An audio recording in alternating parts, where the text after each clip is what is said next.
things that I find particularly engaging is not only the painted surface, but the underpaint. And that's something that you don't see very often in compositions like this one. Now, in this composition, one of the things that I find so particularly interesting is that most of the reds that I've been studying seem to be overpainted with a brown, but it's in a brown umber color. You can see what I mean if you look a little more carefully at something along the lines of this, so that this composition, to me, the entry point would be about here, and you'll note that this movement is going to carry the viewer's eye up, over, and beyond what I call Mont Saint-Victoire in the background.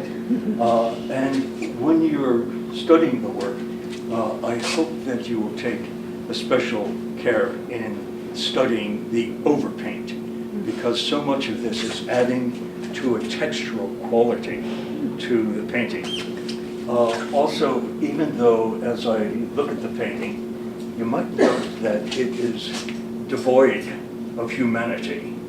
However, even though I don't see any people wandering the roads or entering farmyards or things like that, I sense there's a great liveliness to this composition. And like most great works of art, the longer that you enjoy the work, I think the more you're going to be finding in the painting itself.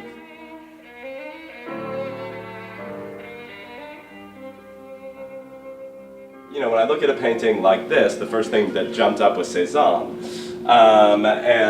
You know, another artist that I'll talk about in a moment is Van Gogh, and I think there's a little bit of both of those in this painting. And you know, when we think about young artists or artists, even in their maturity, relying very heavily upon the work of those that came before them, and this is always a very difficult balance when you talk about creation, and whether that's for painters or whether that's for our students here at the college. You know, how much of the tradition are you digesting and how much are you altering it? Sort of learning from the past so that you can create a different future. And even Cézanne himself, when he talked about his own work, in a letter that he wrote at the same year that The Bathers that's going around was completed, wrote a letter to a colleague of his saying that the Louvre in Paris is the place where we learn how to read. But that's not enough, right? That's where we learn how to read, but that's only so that we can create our own language based on our study of nature.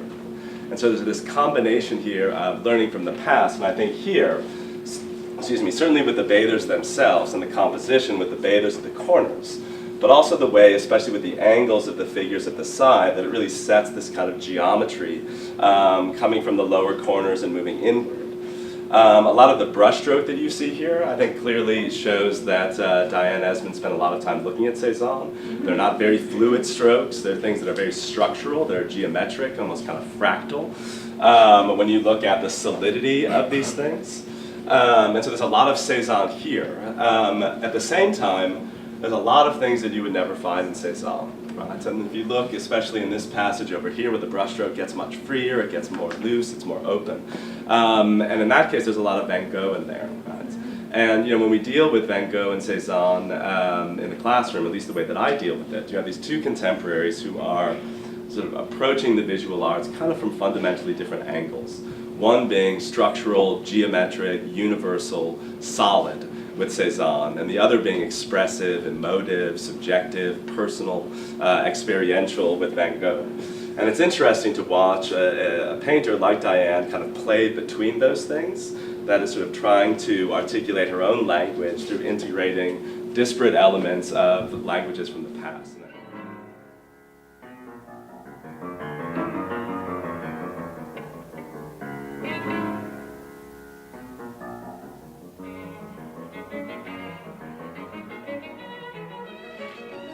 I was immediately drawn to this painting. If you've ever taken an art history course, or you've ever opened an art history book, or if you do that, you'll see the immediate affinities between this painting and Cubism, right? Braque, Picasso, maybe around you think around the year 1910, something like that. But also, there's a kind of sensibility in here, because she was painting later than that time, I also feel like it was going through other filters in a way. There was this whole de style, sort of during the 1920s and so on, that was happening in the Low Countries, and various aspects of Cubism as they're being explored. So from that standpoint, that is of interest in terms of what we're seeing around the room. That so much of what Diane does in her paintings is about the stroke, right?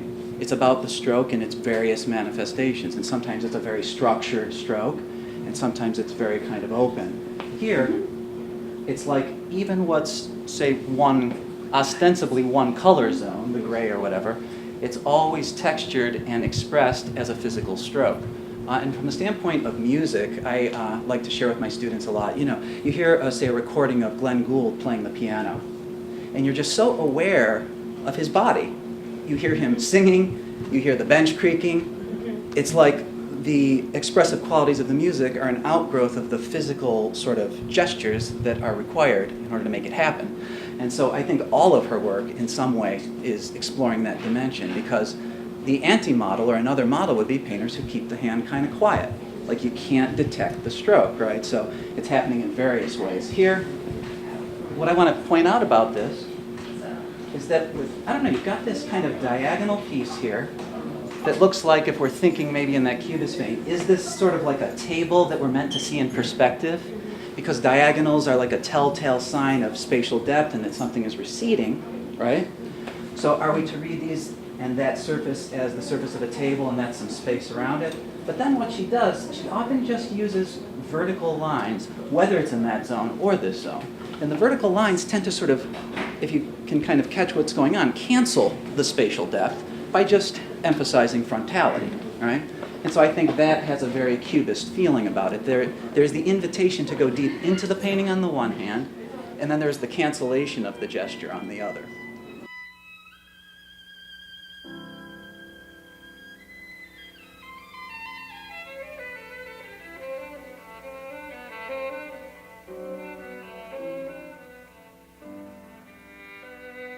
I found this painting of Diane Esmond very interesting because of the way she has used or handled the empty space.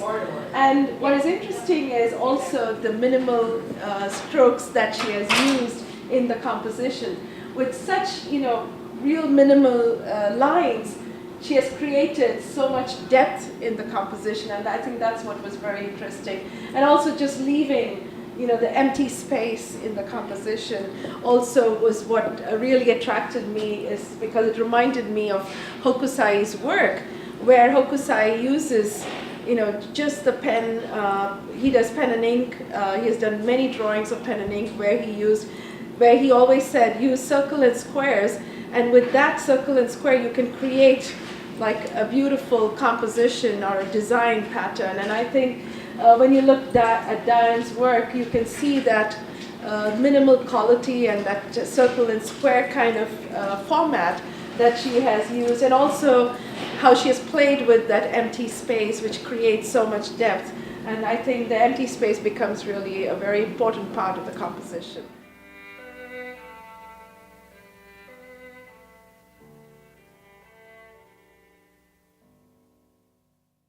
Vanguard. It was not part of that. It was in a style that was older at the time when she was doing it. It was more, she was inspired by the late 19th century artists. And she combined, she had a distinctive style of her own, but it was more in the tradition of those older painters. So it was not as fashionable at the time. So I think that's probably how the art market works. I don't know if you're studying art history, but the art market does weird things. And it doesn't necessarily put a premium on how beautiful something is, but it might be how shocking it is. Yeah.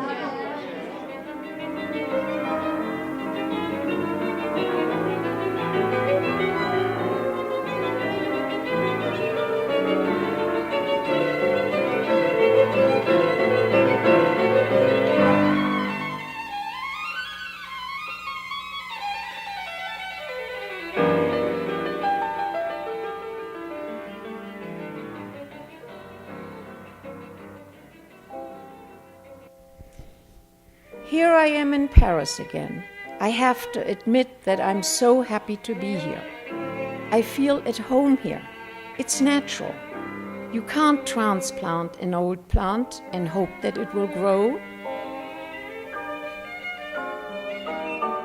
My subjects are compositions, and at the source of the compositions are figs, grapes, a wine bottle.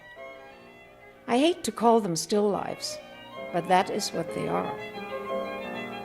Raymond Mason came to my studio 2 days ago and was stunned by my work. One is so critical and difficult for oneself. Fortunately, he adored my landscape of Les Beaux. He said he hadn't seen such good painting for ages, then it is far better than the work of many people who have already made a name for themselves.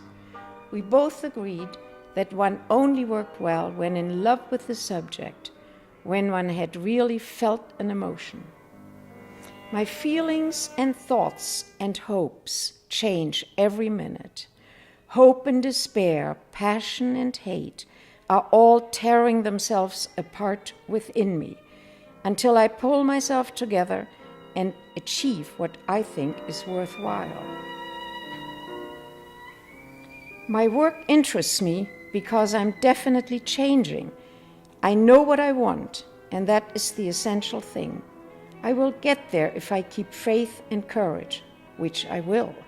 I'm striving for color, simplicity, and less figurative. Hope is what keeps us alive and keeps us going.